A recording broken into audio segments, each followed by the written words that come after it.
நான் உங்கள் சிப்பிப்பாறை ஜோதிடரசு ஆதி ராகவன் ஜெயபாலாஜி.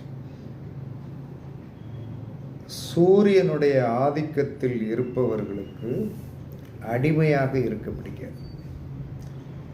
சூரியன் லக்னாதிபதியோடு சம்பந்தப்பட்டாலோ லக்கணத்தோடு சம்பந்தப்பட்டாலோ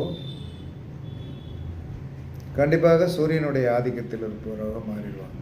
ராசிநாதனோடு சம்பந்தப்பட்டாலும் லக்கணாதிபதியோடு சம்பந்தப்பட்டாலும் லக்கண புள்ளியோடு சம்பந்தப்பட்டாலும் அவர்களுக்கு என்ன சொன்னாங்கன்னா காரியம் சாதிக்கும் வரை நண்பராக பழகிடுவாங்க. காரியம் சாதிக்கிற வரைக்கும் சூரியனுடைய ஆதிக்கத்தில் இருப்பவர் காரியம் சாதிக்கின்ற வரை நண்பர்களாக பழகுவார்கள். நாம் அவர்களிடம் கவனமாக இருக்க வேண்டும். அதனால்